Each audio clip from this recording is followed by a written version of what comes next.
Welcome to the Yumi and the Nightmare Painter book club. I'm Emily Sanderson. I am the Chief Operating Officer and co-president of Dragonsteel, and more importantly, Brandon's wife. I'm really excited to host this book club, and I'm going to let our guests introduce themselves, and then we'll get started.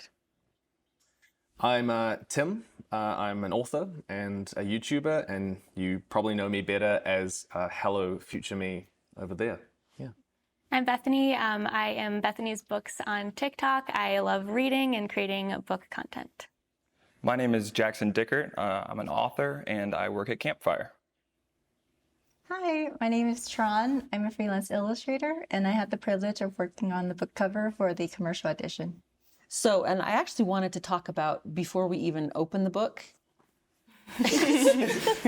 tell me what you think of the cover. Like when you looked at this, I know some of you have only seen it recently, but what did you think? Stunning. I love the colors of it. I didn't know what they meant yet, obviously, but I absolutely loved it.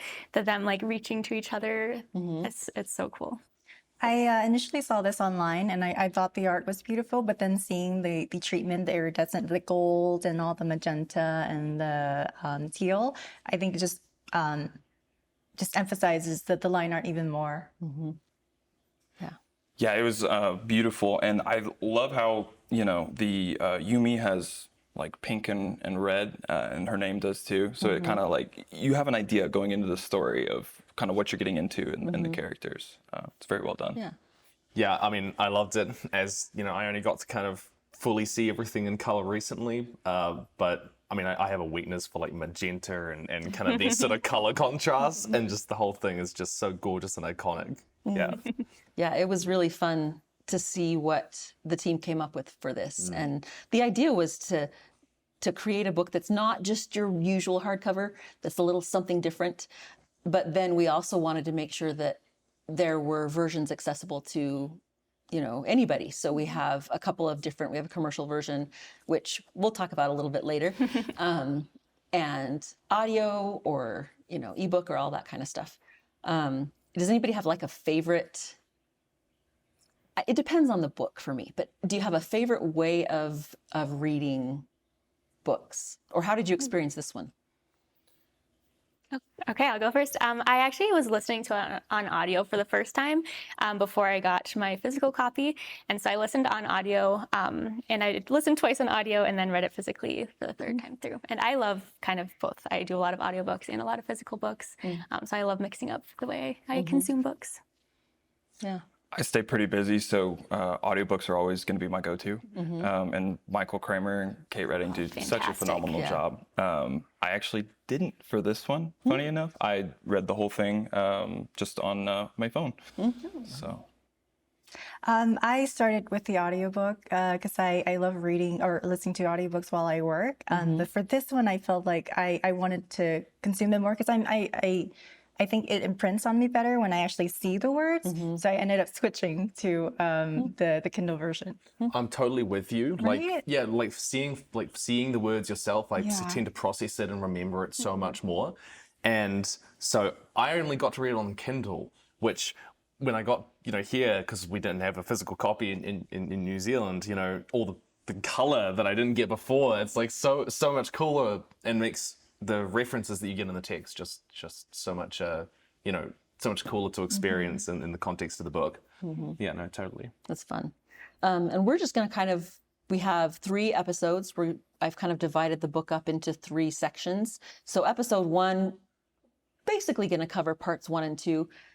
We make no promises though about staying in continuity. I've read this book in 3 different versions. So I don't remember what happened when, but kind of basically talk about each section chronologically.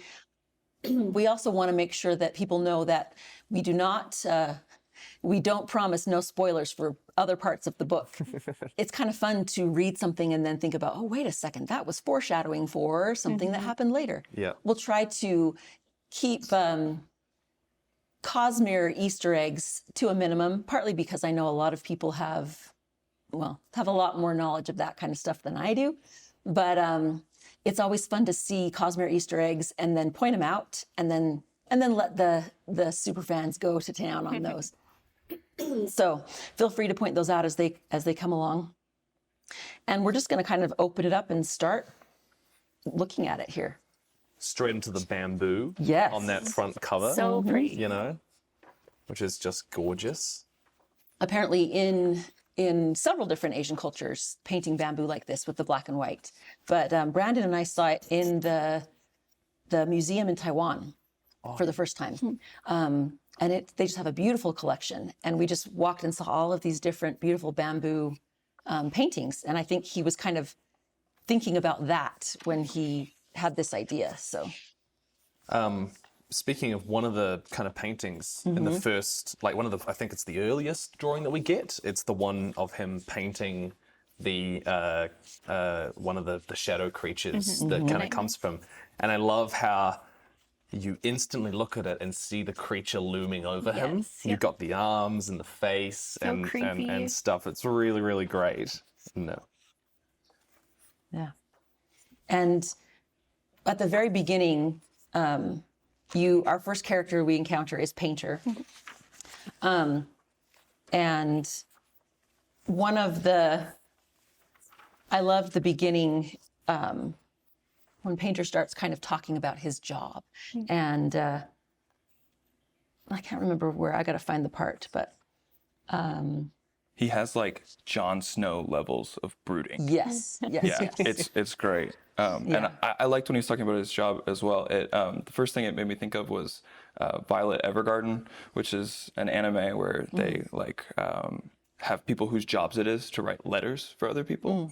And so it was the same sort of thing where it's like a service worker, but it's sort of this still really like respected profession. Yeah. And so that was kind of a parallel I drew. Well, there's like explicitly that line where they say, you know, it's well respected to get accolades and celebrations like teachers, but not enough to pay them well. Yeah. Yeah. And I thought Painter's, you know, he was the lone hunter, the solitary wanderer, the man who prowled the endless dark, unafraid of. And so right away you think, who is this guy? And you already know he's 19-ish. And it made me think, all right, what's his deal? Something's going on here that we're not seeing. And so right away you think the way he sees himself and the way he presents himself are not exactly what's going on. Yes, and you do know right away, like, he kind of internalizes his job more, because it mentions that, like, most painters might not go by painter, but, like, he goes by just painter. So you get the feeling that he, like, takes his job very seriously in that way. And like, for people who haven't read the book, his job is to basically, in this world, paint away these sort of demon-like creatures who attack a city, and that's how they combat them. They paint them into less dangerous forms. Which is just so cool. I love the concept so much. Right. Any story where like art or writing like is a magic system type thing, you know, like that goes back to what's the book one, the writing one, the ink art. You know, ink art where you can write things and they come into existence. Love those concepts. You know, they're great. And I also loved how it made me think of, I love reading thrillers. So, like, right away with the nightmares, I was like, I am sold. I love this so much. This is so cool. Yeah. Yeah, one of the lines is that the narrator says, Painter, he's basically an exterminator who's been to art school. Yeah. And that just made me laugh. That was amazing. such a perfect description of what he does. And I also like the narration we get where he's like, you know, he's got this cool long hair, but it's poorly cut and it's too long, and he thinks it looks cool, but it doesn't. Because I think we all like went through that phase when we were teenagers where we're like, yeah, this looks cool. And then, you know, you find out later.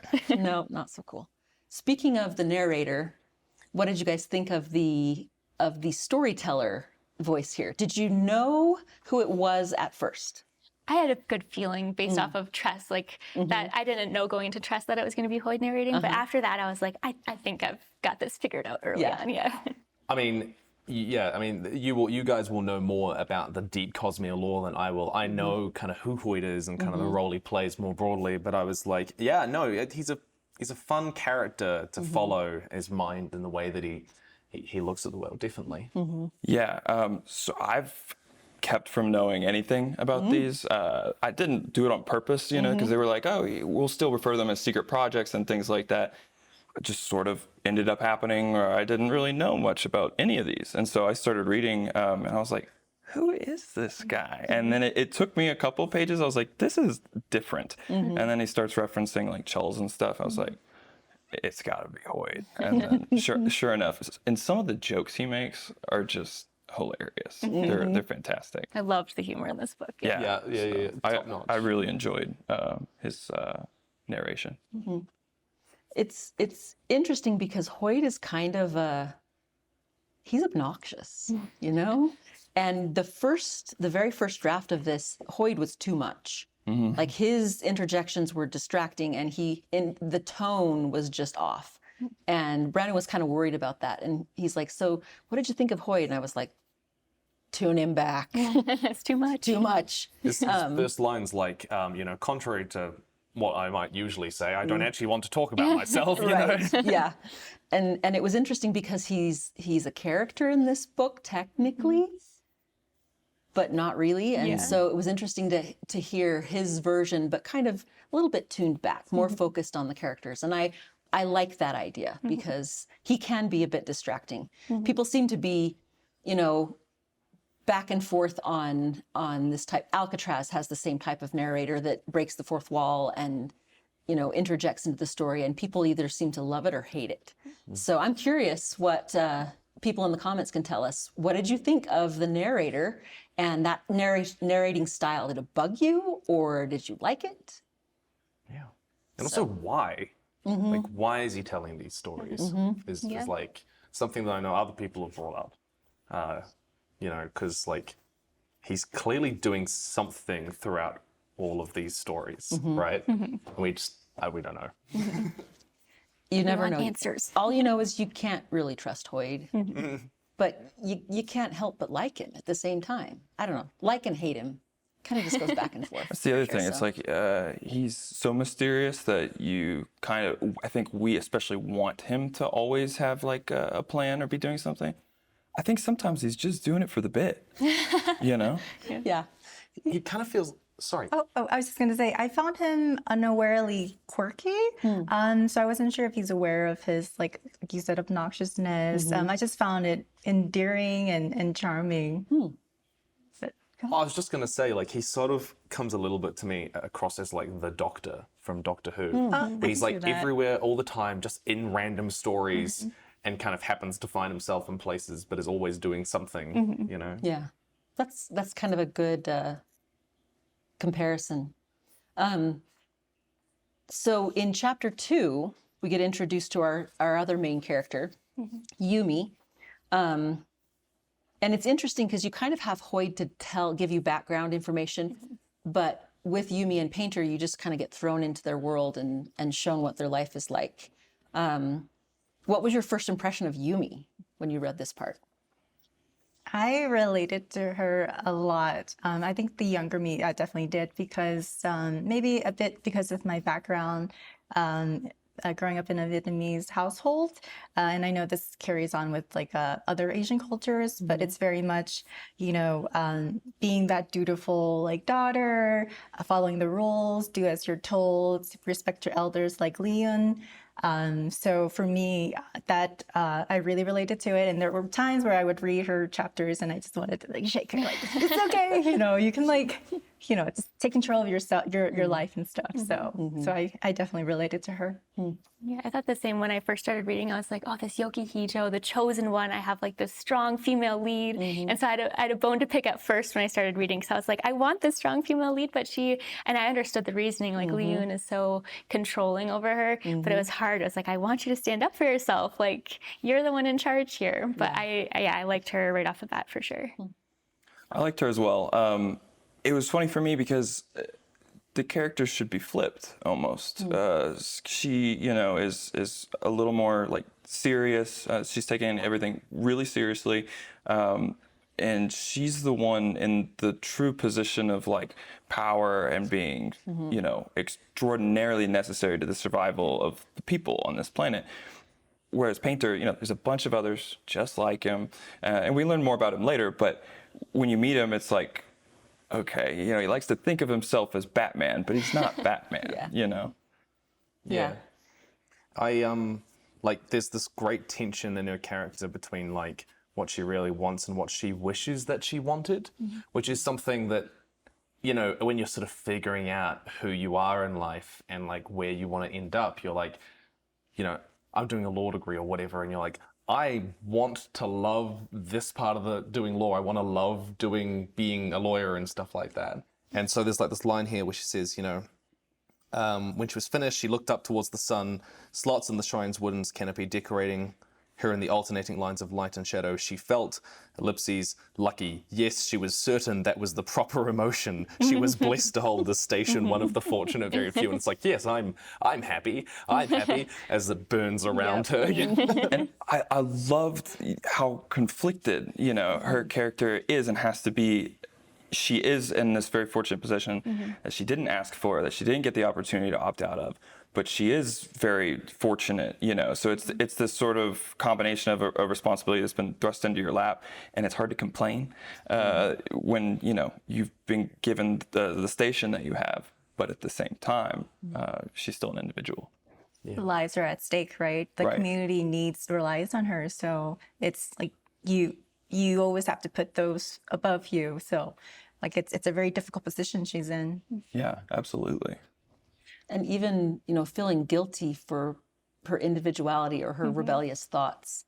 You know, it's interesting because I think everyone has, even if you have a calling or a job or a hobby that you love, you're never going to love every part of it. Right. Yeah. And, you know, in our culture, it's perfectly fine to gripe about the things you don't like about your job or whatever.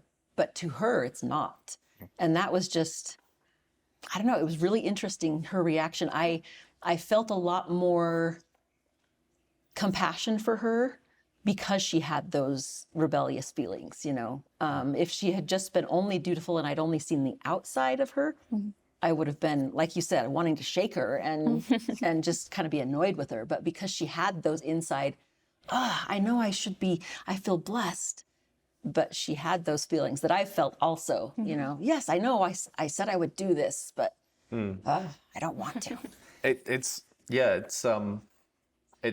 like I'm very fortunate in my job that I can, you know, I get to write and I get to make videos about anything I want, right? And I have so much kind of creativity and power involved in that, but even I kind of like sometimes, you know, sometimes things get monotonous. Sometimes, and I feel kind of bad. I'm like, I'm so lucky to be in the position that I should be completely grateful. And so, you know, you're around your friends and they're talking about their jobs and you're like, no, I've got to stay silent. I can't share that sort of stuff because it feels unfair, right? In a way. So yeah, no, totally. That sort of thing's fun. I feel like anybody who has that much like pressure on their career and is doing the same thing day in and day out is bound to have times when they're less passionate about it or maybe need a break from it, but she doesn't get a break, which is like the hard part, I feel like. Yeah. So then that's where her internal thoughts come in. Yeah, and I actually kind of thought about being a parent. You know, like that's a big thing make where, that yes, connection, yeah. I chose this.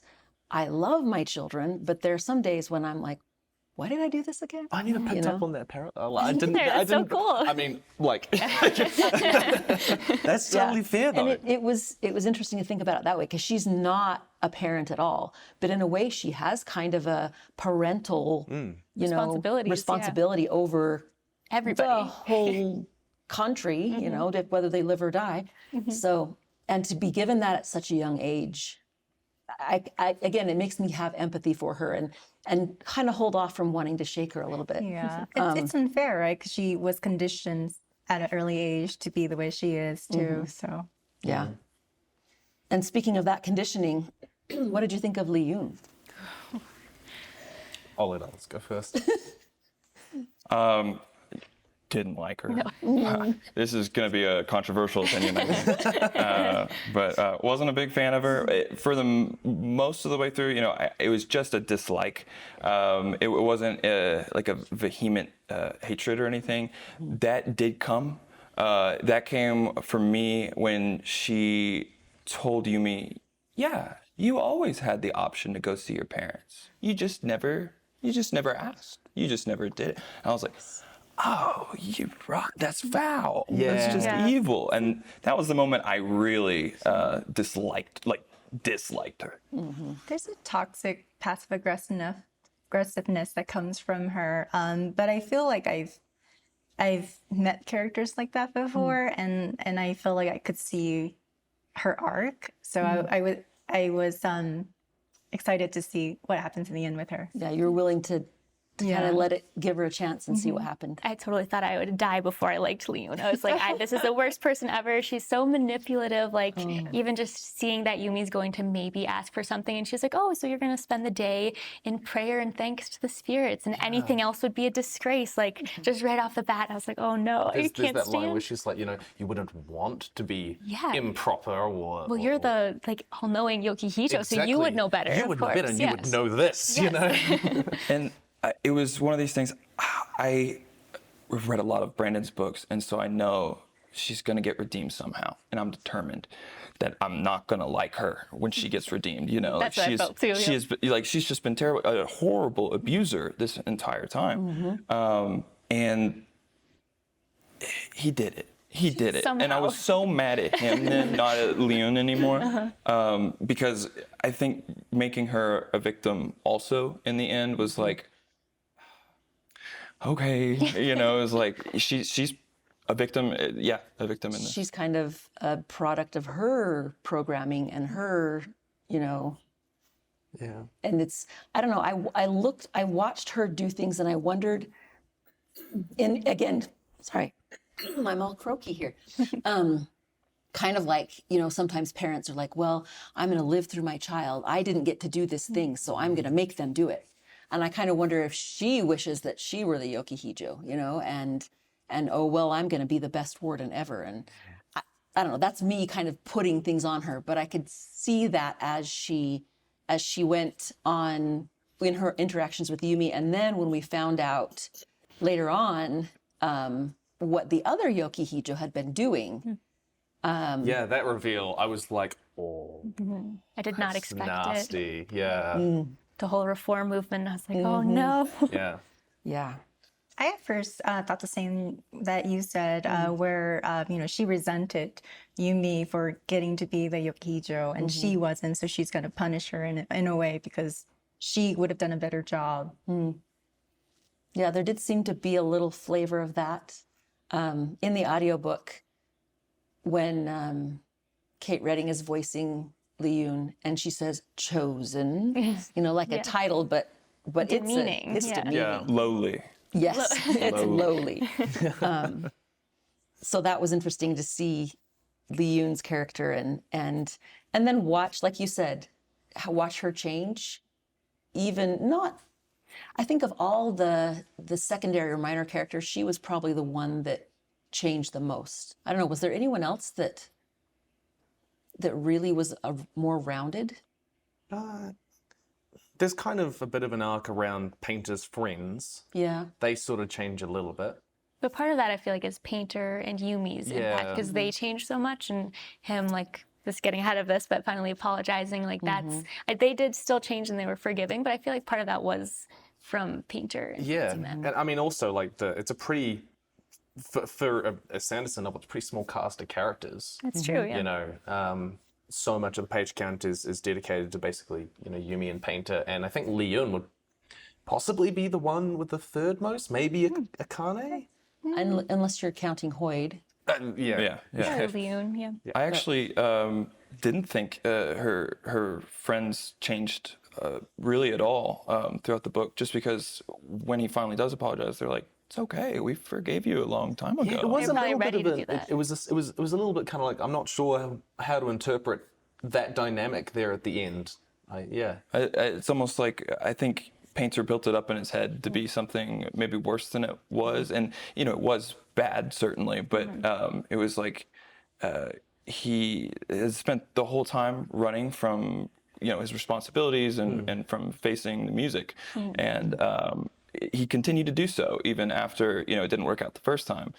And if he had, then, you know, he would have had friends, I think, a lot sooner. I agree, because even in the beginning, they said something about like, "Oh, are you on the same shift as us today?" Like, I feel like they were they're being there. friendly. They would have been clearly still accepting. included him in stuff. Yeah. You know. But he was the I lone. think he was in his head about Right. it. Yeah. Yeah. And I liked the next little part. We get to see Painter do his job and then get to see Yumi do her job. It was interesting to me that both of these things are artistic, art-based, but they're also a job. And I was curious, those of you who are artistic as a job, you kind of think of an artist as someone who just, you know, even, and I know having lived with a writer for 17 years, that it's not always that way. You have to sit down and say, I am now going to do my job. But we often think of artists as you just become inspired and it just flows from you. So I was curious if anybody, and I'd be curious anyone who is in an artistic career, if you resonated with either Painter's or Yumi's ways of doing their job, or how they felt, or what they did with it. And I'd love to ask Sanderson a question here. Okay, let's ask him. So, Sanderson, I'd be very curious to know if there is any part of your writing, any part of any book where it took you a while to sort of like actually bring yourself to write it because it wasn't as interesting, it wasn't as fun, and there was like a part potentially later on in the book that you were really excited for, but you had to sort of get there to do it. You know, you had to bridge that creative gap to get there. So this is actually an integral part of my process, and I don't let myself write the endings until I get to the ending, because I know I'm so focused on endings that there's a chance I would write that ending and it would get extra hard to write the middle. I have to be excited by what I'm writing, excited to get to that ending and pull myself through with that momentum. And so usually this doesn't happen. As a writer, you know, I get up every day, I sit down and say, what am I working on today? How does this fit into the larger scope? I work out on the treadmill or the elliptical for a little bit. I imagine that scene. I try to make it the best I can, and I write that scene. And I can get myself excited about any scene if I take that time and that excitement. But it is a danger, which is why I don't let myself jump ahead. Because we see that with Painter, and you know, he's kind of just like, yeah, it's just some of it's just a job. It's bamboo. Yeah, it's bamboo. It's bamboo. Some days you just got to paint bamboo. You see it with his mural too, that he just painted over it and gave up on that. It's like that could be his creative outlet, but he just doesn't seem super inspired at that moment, where in his career he just might not be as passionate. Yeah. And I also, the thing I love most about Painter's job, the way you paint a nightmare and you kind of take its shape and you know, you tweak it so it's something similar, but then it's like, oh, it's you know, a bowl of noodles. It's not, you know, this big scary thing, and you take the power away from it, but right, by changing it. And it was really fun for me because growing up, anytime I had a nightmare as a kid, you know, get out of bed and you go tell your parents. First thing my mom always did was, okay, so it ended bad, but like it doesn't have to be over yet. How can we change the ending or keep, you know, writing this story so that way it turns out well in the end?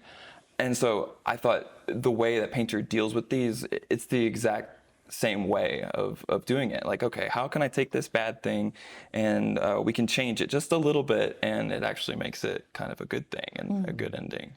So that was really wonderful. Very clever mother. That's really cool, I'm gonna yeah. have to steal that one. She's a good one. I definitely that resonated with me, Painter, like wanting to just paint bamboo because it's easy. It's, you know, he doesn't have to try too hard, because I definitely had moments like that where, you know, that creative genius just isn't there, and I'm like a mule. I have to like just drag it through. Thank goodness there's audiobooks and other art forms to inspire me to make me like glue myself to the chair and work. But definitely I feel like when you're painting bamboo, that's when you're burnt out. That's how I feel, and that's when I think you should take a step back and just. But it's also when like there's like a financial, like if you're being paid to like do a piece of artwork, which is like their idea. I know. It's their concept. Yeah, no, there's I mean that, yeah, this whole part really resonated with me. definitely when I've been paid to do like, work for someone else and it's meant to be creative and this stuff, but I'm like, I don't believe in this project in the same way that I would believe in something that kind of purely comes from, my imagination or something like that. So that definitely. So working on commission. Working on commission. Yeah, I know. That's kind of what Painter does, Yeah. Despite doing the same type of paintings, I had so much respect for him in his job because I feel like that'd be the most terrifying job ever. Like looking for these nightmares that are like lurking in the darkness, nobody else is outside. Like as an adult who will still run up my basement stairs when it's dark behind me, like I can't imagine doing that job as your career. Yeah. I suppose kind of like a mall cop versus an SAS officer. Yeah. I wonder what the insurance policy do they have, right? Yeah. Because they have to too. Like the world he lives in is so like Earth-like, for lack of a better word. Like they have TV, they have they gotta have insurance. I would hope. If you're being paid that low, like at least the benefits should be good. Yeah. I also really liked watching Yumi do her job, and that she is so kind of focused on it, but it's also artistic. She sways and she moves, and I could picture that, and that made me like her even more. That yes, this is a duty, but also she feels it and she likes it, and that was kind of cool. Yeah.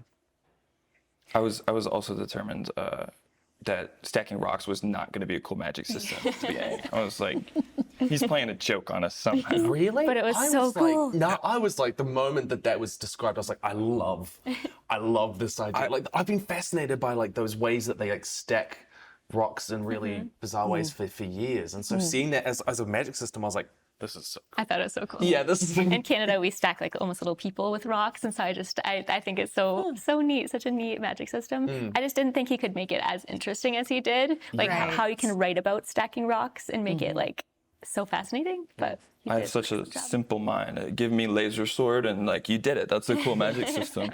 So did it work for you, the stacking rocks? By the It did, Okay. but by the end it did. At the beginning, I was a little bit skeptical, but then especially like getting like the Fibonacci like imagery and everything in there too was that he sold it. He did. Yeah. That's a different topic, maybe for another episode. The whole like maths versus soul creative expression thing. Which Yeah, because the pretty much every type of artistic expression has some kind of foundation, some kind of frame, and I have always thought of myself as not a numbers person, not a math person, but I love music. And music has kind of a, very much a mathematical frame to it. And so it's all in what you put on that frame, Yeah. It's like that Mozart versus jazz type thing where, like there's like mathematical ways to create beauty, but also just throwing that to the wind in a sense. Yeah.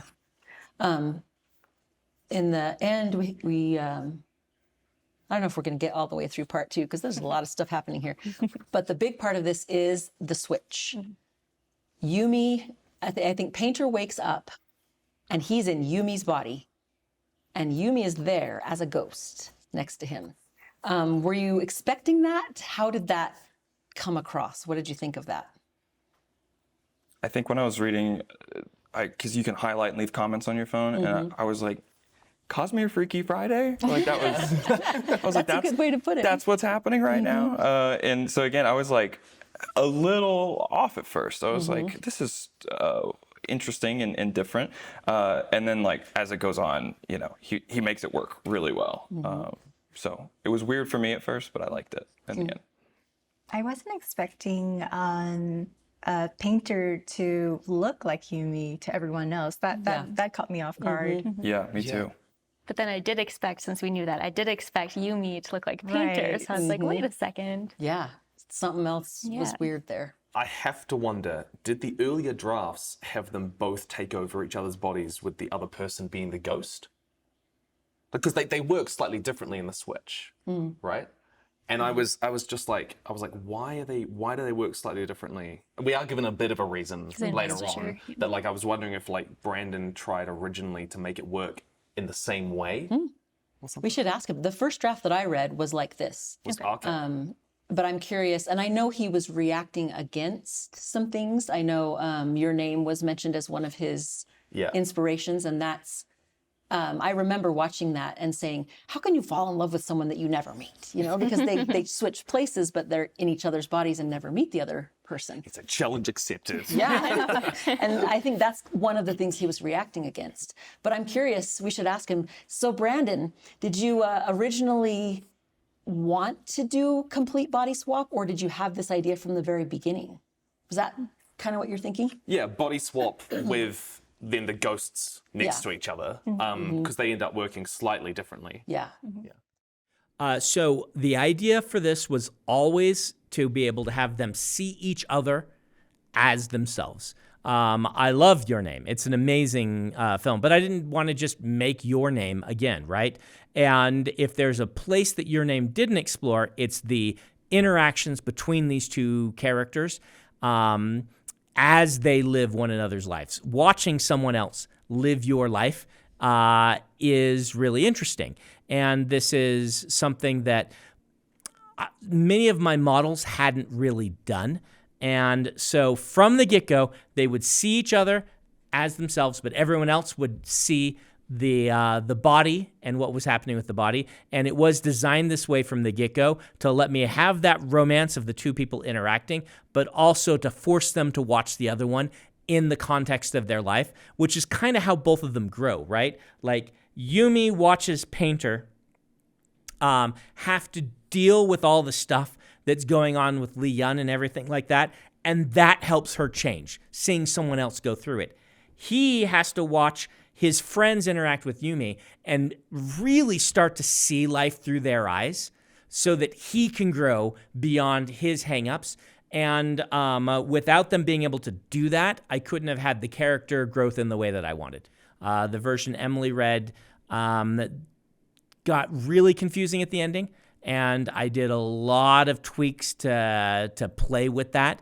The beat by beat of what actually happened in the story was pretty similar. This was one where the first draft and the last draft match pretty well. It's just how to execute on my ideas a little bit better to make sure that it was making sense. I have to say, it bothered me at the beginning to think of Painter dressed in Yumi's clothes. I was like trying to visualize it without it touching, because they mentioned like they brush her hair and like it combs straight in like a couple of things, which must be because his hair is shorter and it's like metaphorically translating that out into her form. I was like, it was interesting. Just I had that disconnect between I'm seeing this 19-year-old gangly boy in a hanbok, and they're seeing the Yokihijo with her beautiful long hair, and it just was kind of like. I thought you were gonna say that you were uncomfortable with the bathing, because I remember being like, that was this is so wildly, and it was the way that it all worked. It's like her body, so it wasn't weird, and it was the way Hoyt explains it too. He kind of has a part where he kind of explains like the consent part away, and it makes it feel a lot better. And that was something I really liked about Hoyt in here, was there was 3 or 4 times he just gave us excellent life advice, just objectively. Like in that part, he said something about, you should never take your clothes off around somebody else if you're not comfortable. Yeah. And it was like, thank you, Hoyt, for being like the cool uncle who's like goofy, but then like also is here to be like, no, but really, because it's every message that he had like that, where he just directly sort of talked to the reader. I thought were all excellent. Yeah. And that aspect of it kind of changed through the different drafts. It was a lot creepier in the first draft. Was it? But it kind of got to the point where, like you said, Hoyt made it okay. And Brandon, at first, he's like, is this too risque? Are people going to be? And I thought, well, the way you've done it, no. The concept itself, thinking about it in a different context, it could be really awful. I was looking forward to the whole time though, like getting to see their reaction when like they find out like he's been a guy this whole time, them just being like, you know. Of course they're like not real people, Yes. you know, but like I was disappointed we didn't get to see that. That would have been kind of funny. And same with like him kissing Yumi at the end. I wanted that to be the first time that his friends like saw them together and be, that's your sister. I did want to make a quick comment. I feel like it worked really well that they saw the first time they see each other, they're naked, because it's I think a good writing device, because it's the most vulnerable they'll ever be, and I feel like it escalates their ability to be themselves with each other, because they're bare naked and they're going to be just themselves because it's such a vulnerable state. So I think that really helped them get to know each other at a quicker pace. And I appreciated that, yes, they're teenagers and you know, there's a kind of sexual tension here, but it wasn't about attraction per se. I mean, they're in this situation and there's a connection, but it's more than just physical attraction. And I love when they discover that and how that kind of goes throughout the book. When I think it's in the water when they first touch. And then there's this shock kind of that they feel. It's interesting to me how that shapes throughout the book and that connection that they have. So we have Painter and Yumi's world, and then we have Yumi and Painter's world. And like we talked about, everyone sees Painter as Yumi, but then in the reverse, everyone sees Yumi as herself. And I was kind of thrown off by that, but I also was a little bit gleeful. I loved it. That was one of my favorite scenes in the entire book. It's just so funny. Her intro into his world, even down to just like calling the futon he woke up on, like his altar. And the piles of clothes, like, oh, his attendants must have been slacking while he was gone. And then when Akane came and in the same like breath said that, oh, I'm Painter's sister. You must be one of his like concubines. Yep. And he told me about that in the hundreds of others while we were bathing yesterday. It's like, it's so funny. And you can just paint her in the background going, Yep. I just love the humor in the book. Yeah. It's just so good. Also, it landed for me. It's like, you know, Painter can be like, I've got a girlfriend. She's from another city. You've never met. Like, like it actually works. You can never go to her city. She's so far away. It got like a genuine laugh out of me too. Like the first time they met, and a Painter from his perspective, he's like, so I put on like my best like brooding like cool legendary dark hero face and like just stared, and she goes, oh my gosh, you must be the legendary hero or something. I was like, that was great. That was great. Okay, I've something slightly embarrassing. Okay, so Painter, he's got kind of like, I want to make my life feel more special than it is kind of energy. He wants to feel like this sort of hero, right? And he is. Like, and he's fighting demons, you know, like baby demons, but demons. And I gotta say, I will admit, I really empathized with Painter's like desire to make a story out of his own life. My friends mock me for saying saying that I try to project main character energy sometimes, like the music I listen to or something like that. But I was like, Painter, that desire to like be part of a story and like be in a book and like, you know, like make something of this kind of like narrative of the life that we happen to find ourselves in. It's childish, but I can't help but do it. You know, you kind of want to have that story. and Painter was like, oh, I don't want to go back to my life. It was kind of, you know, things weren't going so well. I'm excited to be here and be able to make a difference and be the hero in these things. I think it's interesting too, the very end of this part, we get Yumi in Painter's world and we get Akane and all of the friends and the noodle shop for the first time.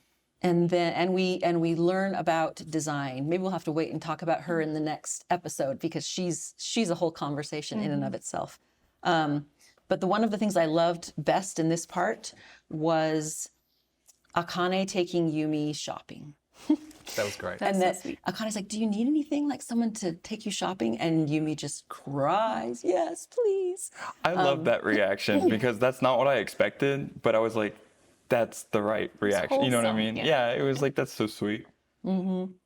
And then the first time Yumi gets clothes that she gets to choose. Part of this, again, I felt a lot of compassion for Yumi for what she's been dealing with. And I had to be, you can go somewhere pretty dark with thinking of this as abuse, which it was. And seeing her reaction to things like making a choice or, wait, how long do I need to lather my hair in the shower and things like this. I was just so thrilled that she got to experience that freedom. And I was very grateful to Akane for seeing that. And that was another thing where you were kind of like, oh, Painter, your friends are nicer than you give them credit for. So that was my favorite part of this section, was the shopping trip. Did anyone else have a favorite from this first parts 1 and 2? I can go first because I already shared it. My favorite was that scene where Yumi goes into his worlds for the first time, but also an honorable mention is the getting to see the nightmares for the first time, because I do love that like thriller aspect to it. It was very fun. It was freaky. For me, it was the scene before Yumi. She's stacking, I think, like 30 of Towers of the Rocks, and just her passion for it and her ability to just push her body to the limit, to the point where she collapses. To me, I felt her fervor for this thing that identifies her. So that I really enjoyed reading that part. Come back to me. Okay, yeah.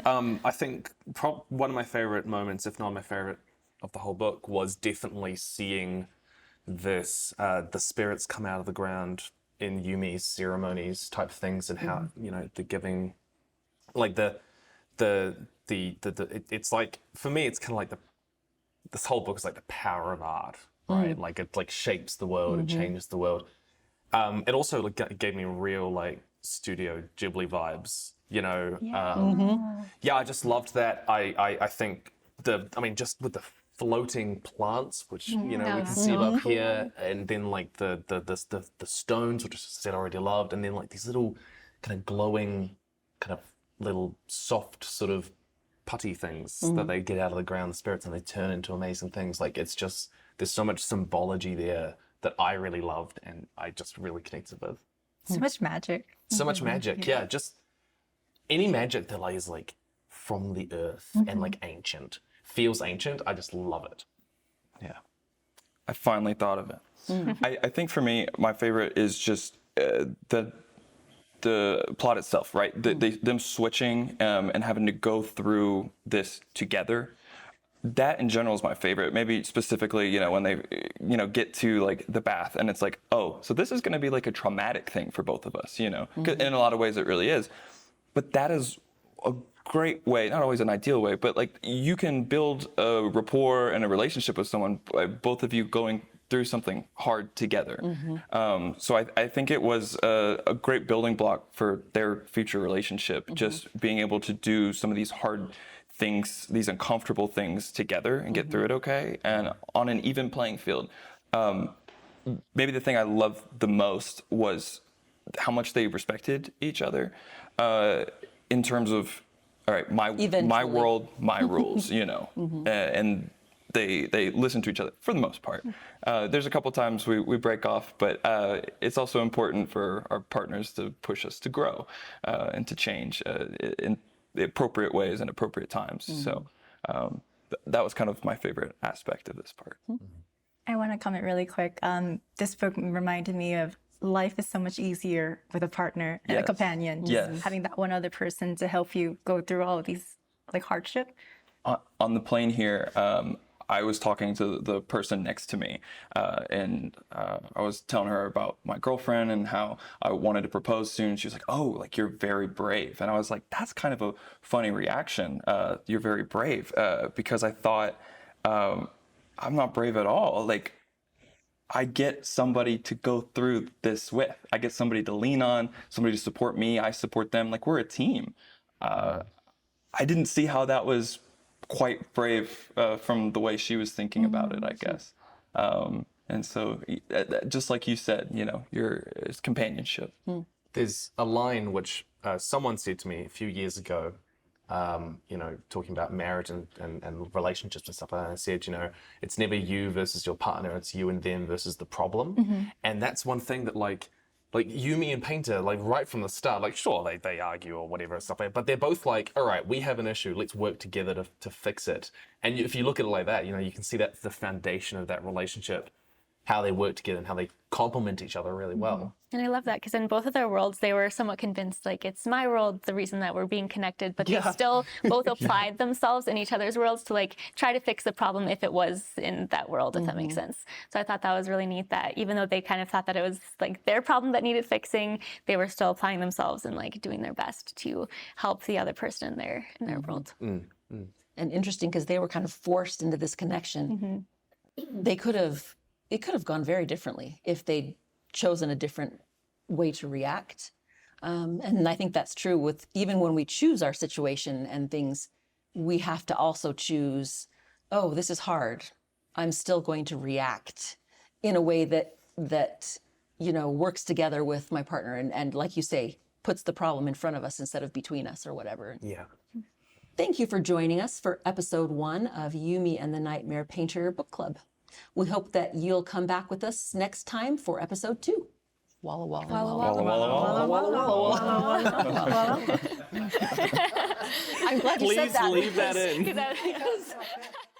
So we got a copy of Yumi signed by everyone who was involved in the book club, and we want to give that away. So if you go look at the pinned comment below, you'll find out how you can win that book. We'll announce the winner on my weekly update in an upcoming weekly update. So go check that out.